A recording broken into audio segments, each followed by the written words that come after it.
Hello and welcome to the Tarot with Titania reading for the week of March 12th to 19th, 2021. Creator, this is your daughter Titania. My intention is to be a clear channel for the information that we most need to receive right now and to provide that to everyone listening now and in the future in a manner that is clear, concise, open, grounded, transformative, using words that will be easily heard, understood, and integrated for our collective well-being and evolution. I'd like to call upon my higher self and the higher selves of all those listening, now and in the future, as well as an overlighting angel of communication, to be present and facilitate this exchange and ensure that it happens in the highest and best way possible for the greatest good of everyone concerned and the circles that they are part of. I'd like to invite the four archangels to come and hold the four directions around us, creating a sacred container of light, of love, of wisdom, of transformation, of healing, of empowerment, of anything that is in our collective heart and mind at this time. I thank you for holding us all together across time and space in this beautiful bubble of light and love. I invite Raphael to hold the east, Michael to hold the south, Gabriel to hold the west, and Uriel to hold the north. Anything that doesn't match our intention collectively for light, for love, for wisdom, for beauty, for clarity, for discernment, for anything in our collective heart and mind for this reading at this time is welcome to go now. All right, what do we need to know for the coming week? We're very, very close to the spring equinox in the northern hemisphere. And of course, the autumn equinox in the southern hemisphere. And how wonderful that we have seasons. The garden's been calling me so much so that I almost forgot to do my recording in time. The shift in energy, I guess.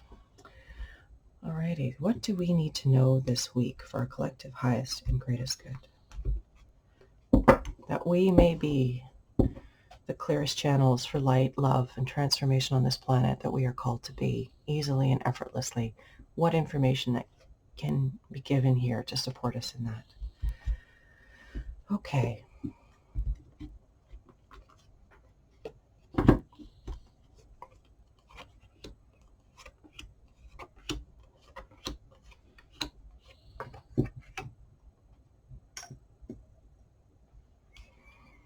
Okie dokie.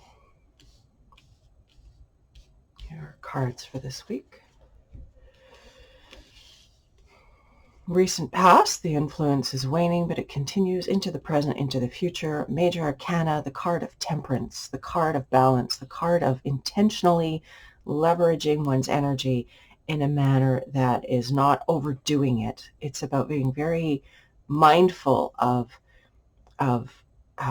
limitations or of appropriate use of one's energy in our own experience and in the experience of others. This is this wise use, again, this discerning, wise use of our resources in a non-excessive fashion. This is in the recent past. Its influence continues into our present, into our future.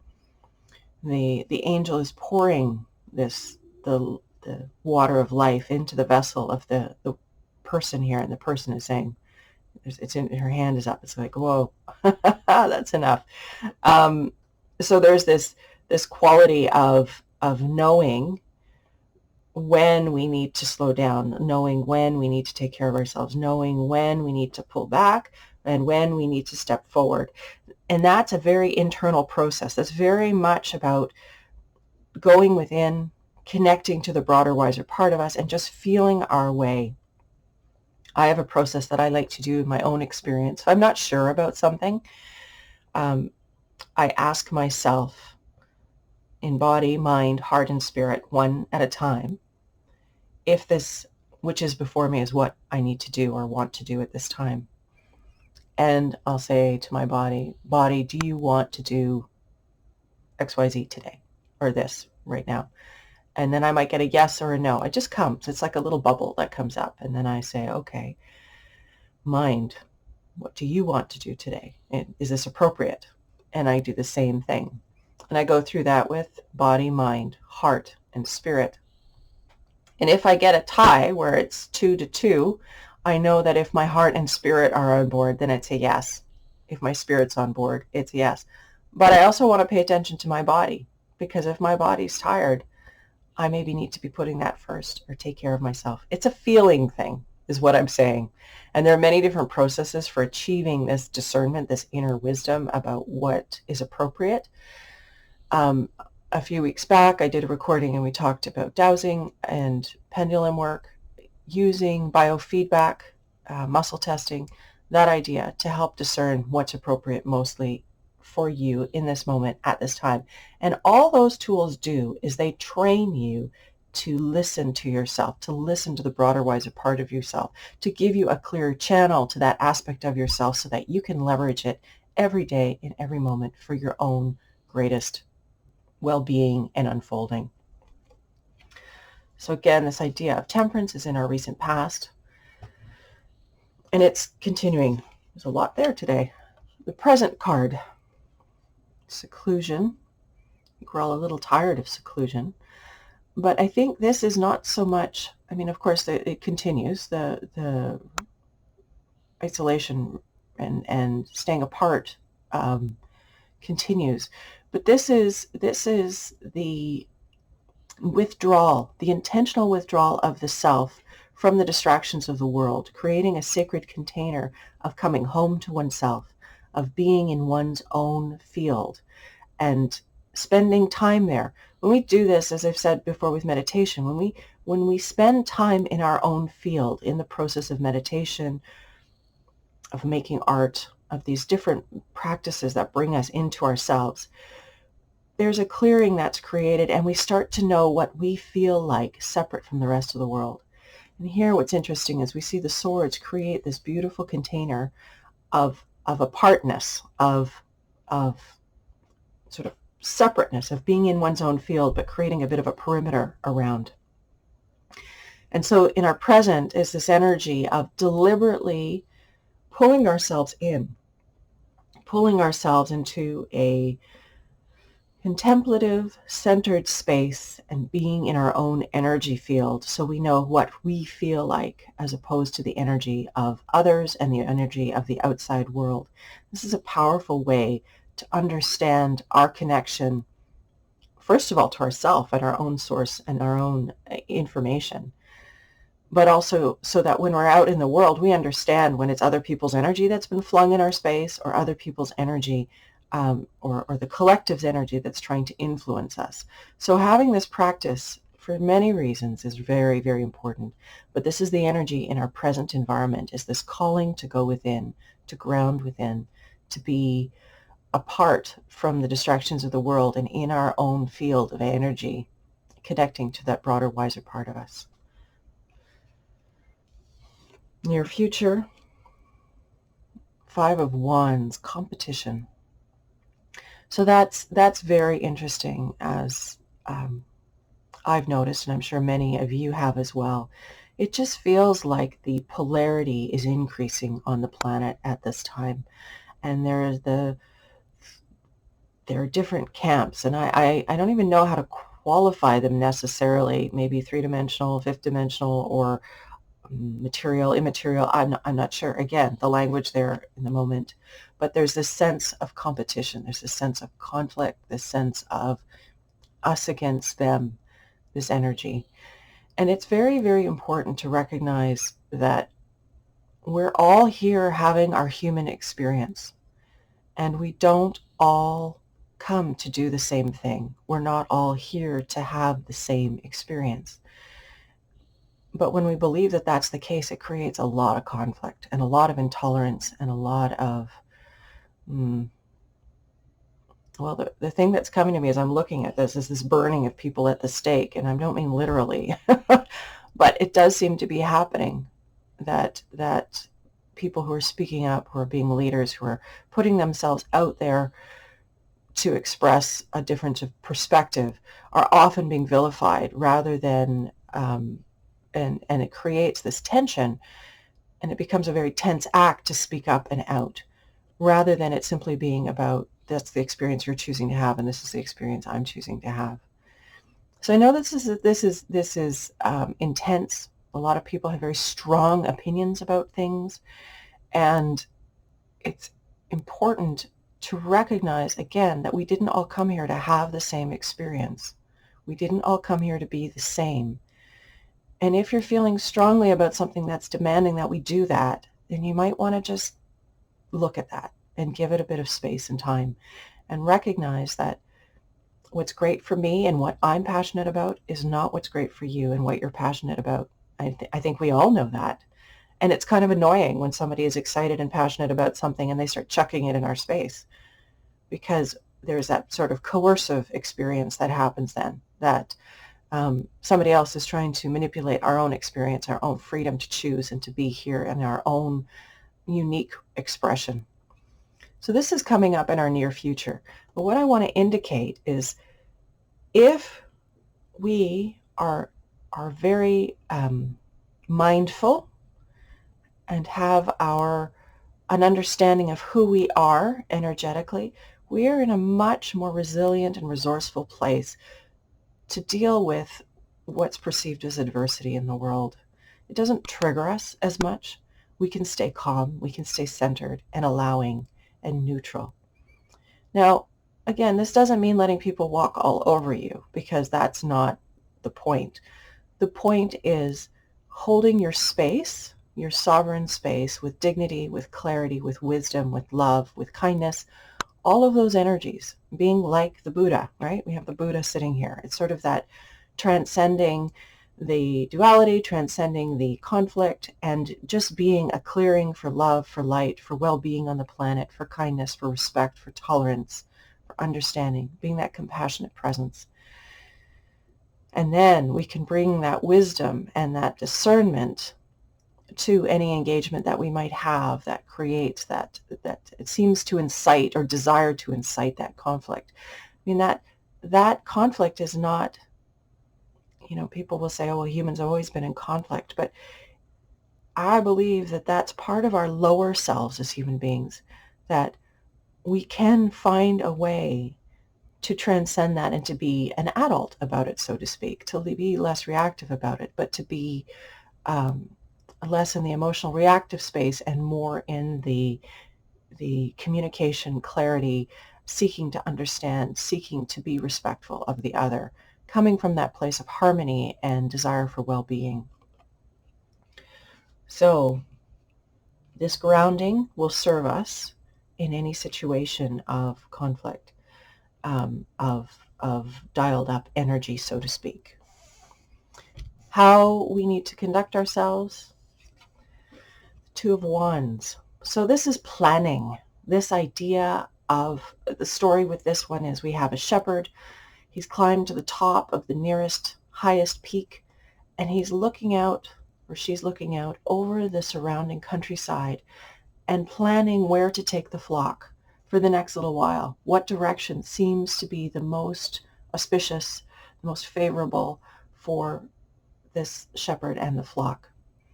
And so we have Wands. This is Wands and this is Wands. And Wands is the suit of fire. And you think about fire, it can be very intense. It can be very passionate.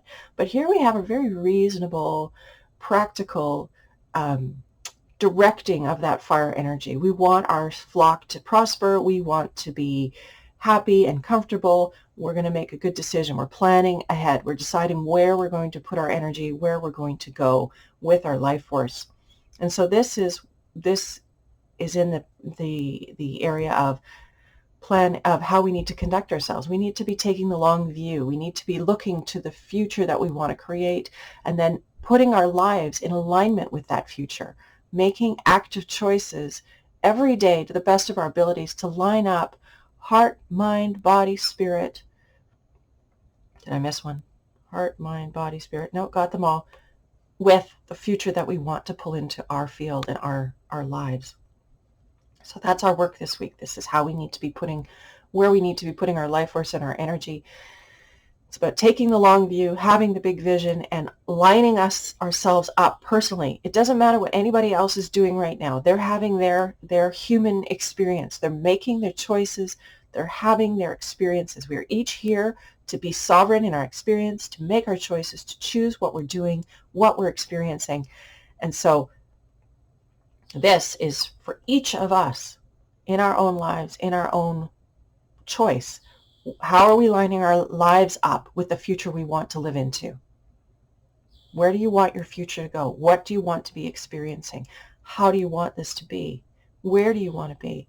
And this doesn't have to be black and white cookie cutter. This can simply be, how do you want to feel? Which is the most important piece. Do you want to feel satisfied and happy and fulfilled and joyful and at ease and expressed and free?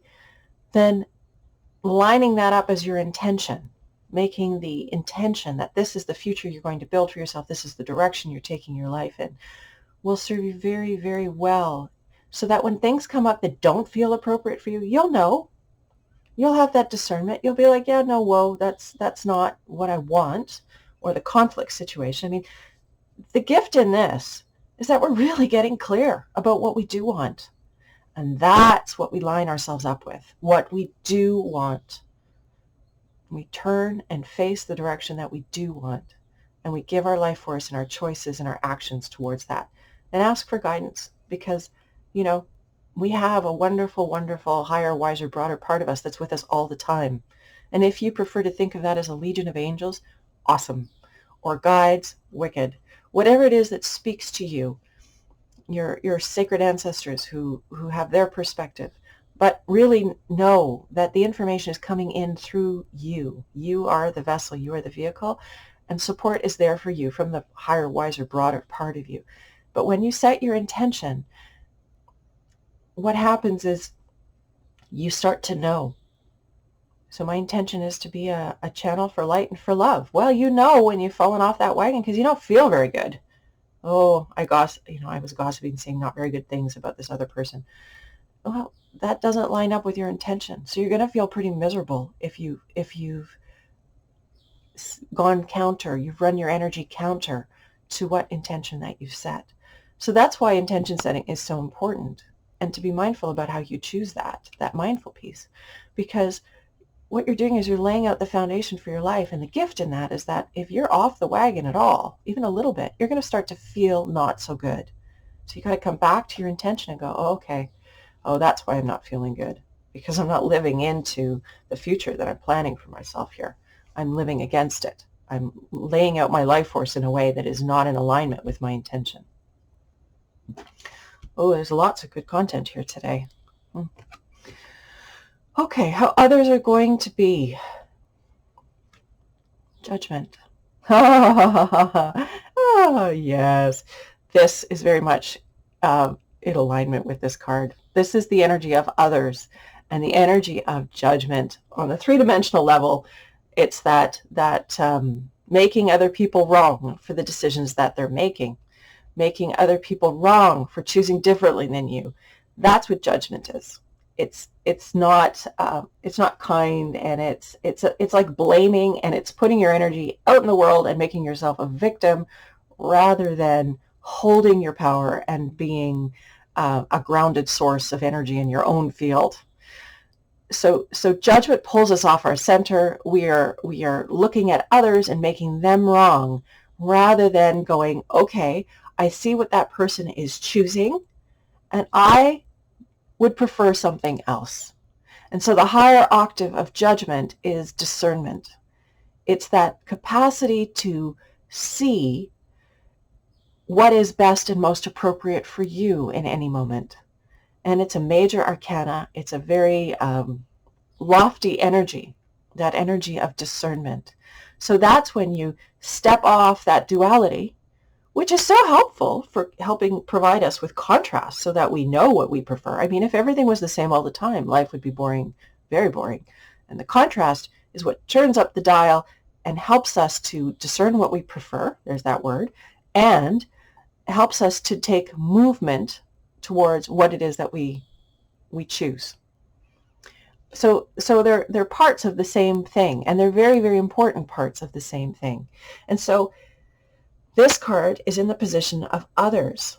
Others are helping us to discern what is appropriate to us. If we can stay mindful of that, which is what this helps with, we can pull ourselves up to a higher level. We can get ourselves to that other dimension where we are breathing in a different perspective and seeing things from a different lens and being more of that broader, wiser part of us. It's like we're moving through the density. Judgment is density. Making other people wrong is density. Reaching for what is most appropriate for us and letting other people have their experience is moving out of the heavy lower density and into the higher rarefied realms where it is more energy than matter. And this is part of what we're in the process of as humanity, is we're embracing having more energy in our field and moving beyond the density of three-dimensional reality. And, let's face it, especially our Western culture, we're very stuck in the idea that what you can see, feel, taste, and touch is all there is here. That's all there is, and it's a very material, reductionistic perspective.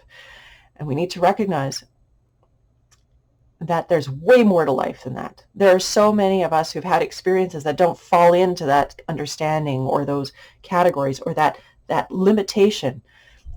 It's interesting because the earth element is a square, and that really defines to me that energy of limitation of the material realm.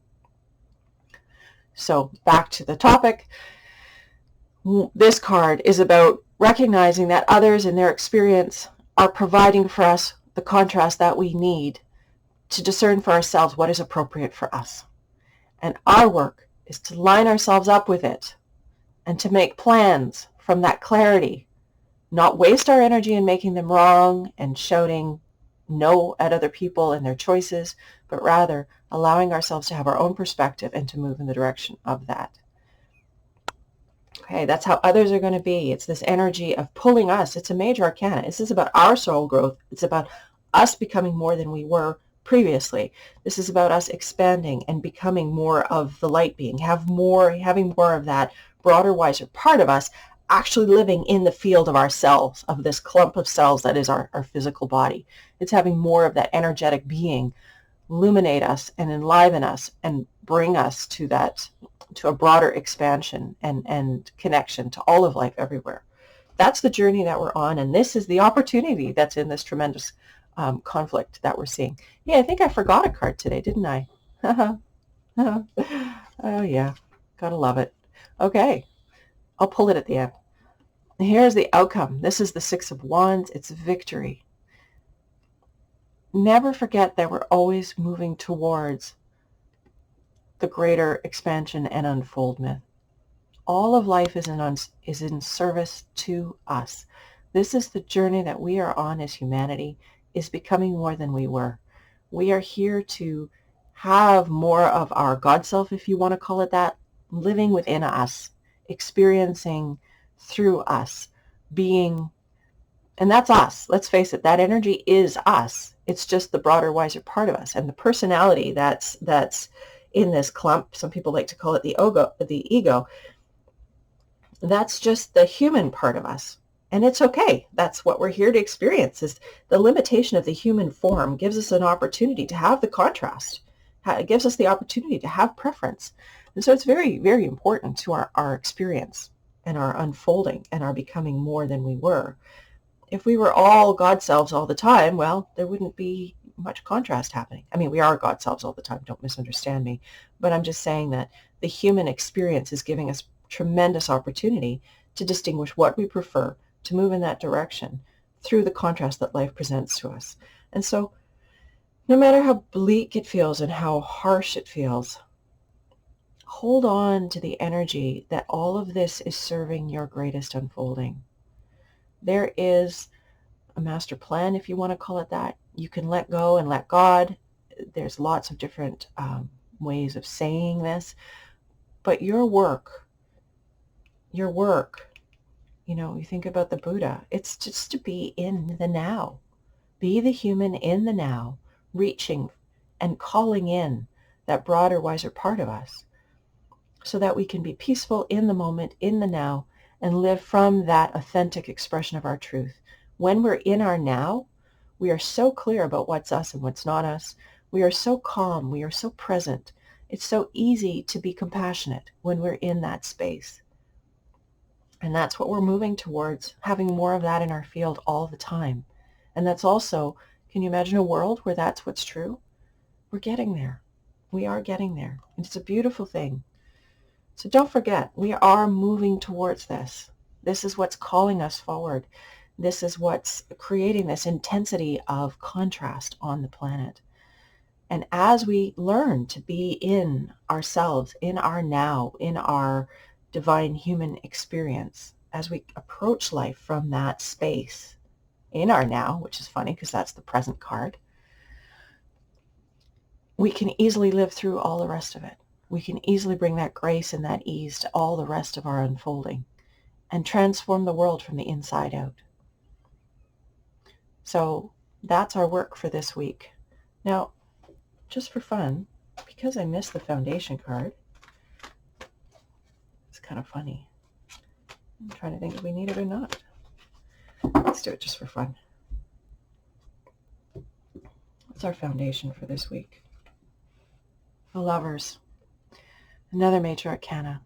And so this is coming back to being in your authentic self. We have the Lovers here. We have the man and the woman, because the polarity is described through the genders. And she is lit up. You see all those rays coming out of her chakras, along her spinal column. She's this feminine energy is awake, is connected, is activated.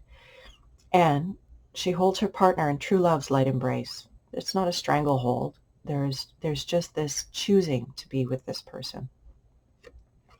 But the masculine is distracted by this sultry feminine creature down in the corner here and is losing his focus.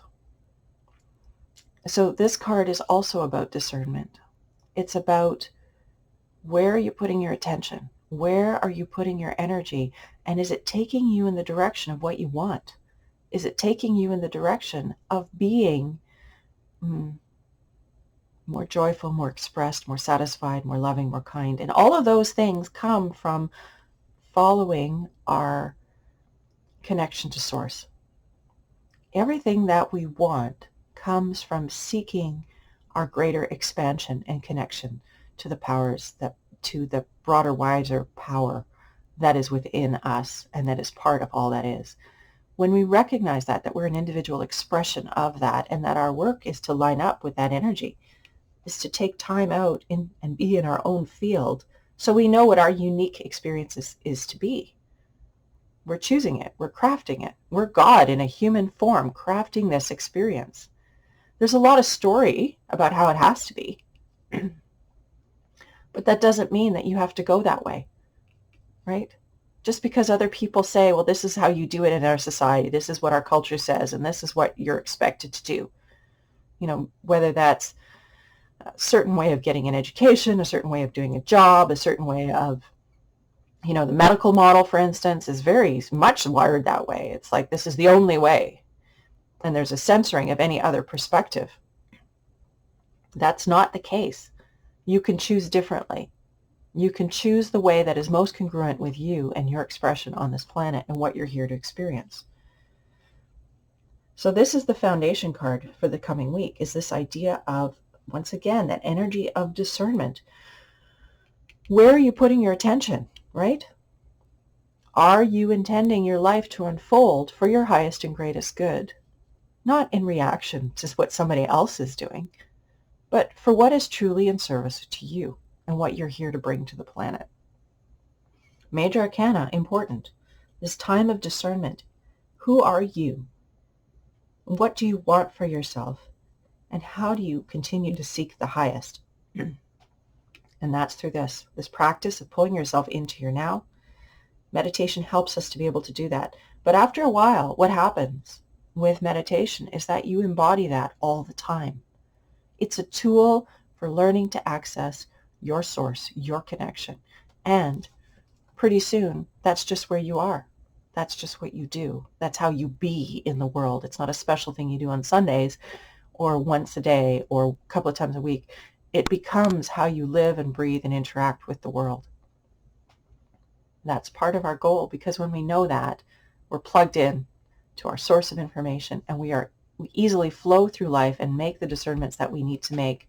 We don't get pulled into the conflict because we're clear of who we are and what the world is and where we're going. That's that beautiful card of planning. This is a very strong reading this week. There's a lot of really, really powerful information here, and I hope it's supportive of you wherever you stand in your field. We are moving towards something greater. It's important to remember that. Sometimes it feels like, what's the point of all of this? We collectively are crafting our future, so we need a good plan, and we need discernment to know what parts of it we want to pull in for us. And allowing others, to have their experience, even if you are worried about them and don't agree with it. You have to let them make their choices. They are sovereign in their own experience. And if they're just choosing to go with the herd mind, so to speak, you can share information, but really you can lead a horse to water, but you can't make it drink. And if they're continuing to choose something that you feel is not right for them, it's important to realize that they have their own journey and they are self-responsible. And if the outcome isn't as they want it to be, it's part of their experience. It's part of their opportunity to grow. That's contrast that's coming into their field for a reason. And possibly, too, remembering that, we're all broader, wiser creatures. Here having a human experience. We're more than this. When this human experience ends, we don't end. We keep going. And then we maybe cook up another incarnation and come back because it's exciting and fun to be down here and having this experience with each other. Things are intense, they're vibrant, and it's kind of interesting to have this opportunity to have contrast. And so if people are making choices, and again, this idea, if it concerns you or if it's just finding your peace with it, finding your peace and allowing them with love and holding them in the light, trusting that they are sovereign and capable and self-responsible, and maybe, understand that they've perhaps made a choice on a higher level to come here and have the experience that they have because they're serving a greater picture. I mean, we're all here in service to each other. Each of us has our experience, and the experience that we have influences those around us, right? This is in the position of others. What we see others do influences us. It helps us clarify what we would prefer. So that's a gift. It's a tremendous gift. And when we honor ourselves and we walk an authentic expression of our connection to Source, if we truly live that from that place of nowness, of connection, we're a gift to others because we free them up to make choices from their authentic self as well. Oh my goodness, it's a long one too. Here we go. Let's pull the card to grow on for this week.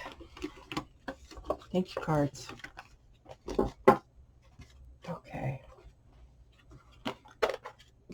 I sometimes wonder if the card to grow on is superfluous. I'd love to know if it is to you, if you feel that these are enough. These readings are enough. Sometimes, though, it's interesting just to see if we can summarize it all in one card for the week ahead, a card that we can carry with us in our heart mind and come back to help us stay in our now. So what is our card to grow on this week? What do we need to know to best move forward this week? To be our best expression of our highest selves in service to each other and to the light, to this beautiful planet and all life that's here. Just a fun fact. Those of you who follow astrology already know this, but those of you who don't, do you know that we haven't had this many planets in Aquarius, which is the humanitarian for the good of all energy, since the 60s. And the last time all these planets happened, we had the 60s. Isn't that fun? You think about the transformative energy of the 60s and what that meant for us. That's the field that we're finding ourselves in right now. Okay, so what is it that we need to know? How may encapsulating the energy of the reading today, what do we need to know? The card to grow on for the week ahead. The Sun. This is a favorite card of mine in the tarot. The Sun is the source of all life. The Sun is that which, again, gives us life and causes us to grow, causes us to expand and to become more than we are. And of course, in the Northern Hemisphere, it's the return of the sun now. And we're feeling that outside in the spring. The robins are back. And there's this sense of life returning, this sense of we're awakening, we're coming awake again after our winter sleep, and we're emerging. And the other higher octave of the sun is the energy of evolution, of regeneration, of this energy of again, becoming more than we were, of getting powered up and renewed and having more of that light in our field as we move through every day. So these are all qualities of the energy of the sun. So maybe what's important to just hold on to this week is the energy of the return of the sun and the light of that, and maybe even just carrying the symbol of the sun with you and breathing the light of the sun into your heart and into your body, and letting yourself hold that energy of the sun in your heart and letting it radiate out through you, out into the world. The sun representing all that is pure and clean and clear and strong and beautiful, and letting the rays burn off anything that doesn't match this very high frequency and doesn't serve you anyway. Letting that go so that you are a star moving across the surface of the world, lighting others up from that beautiful light that you carry within you. That's what we're going to hold this week. This beautiful energy of the sun in our hearts shining out into the world. We are suns. We are individual expressions of this beautiful life energy. And with that, I wish you a very beautiful week, enjoying the return of the light here in the Northern Hemisphere, and enjoying the approach of winter in the Southern Hemisphere, knowing that seasonality is very important for us in our human form. We need darkness after the light to integrate the light and the transformation that happens and the growth that happens in the dark when we sleep, when we rest, when we withdraw our energy from the outside world and go inward. There's a perfection to life. There's a perfection to the beauty of how Creator has made things happen on this planet. And when we relax and we start to look around, we see the perfection all around us. And that's where that card of victory, our outcome is. It's that relaxing into, trusting this greater purpose, this greater plan, this greater perfection that we don't understand in our human forms, but that's nevertheless always unfolding, always part of what's going on. And we're here to have a co-creative place in that unfolding. Well, my dears, I wish you a beautiful week. May the sun live in your heart and radiate beautifully outwards into the world, shining your light brightly into the lives of others, into your own experience, and blessing this beautiful planet with every footstep that you take. Creator, I thank you for this opportunity to be of service. I thank you for the guidance and the clarity and the wisdom. I thank you for each and every person who is on this, listening to this today. I ask that you be with them wherever they are on this earth plane. Remind them that they carry the light of you within them and that they can shine it as brightly as they will into the world, appropriately for them, turning always in the direction of their preferences, of their enthusiasm, of their enjoyment, knowing that when we follow that path of light and love, the universe meets us there and pulls us further along that path into more joy and more expression and more satisfaction and appreciation and celebration and gratitude. The reading is at an end. Thank you to all who've held this space with us. Much love and light to everybody this week. Go out and be the sun in your world. I'll look forward to seeing you next week. Take care.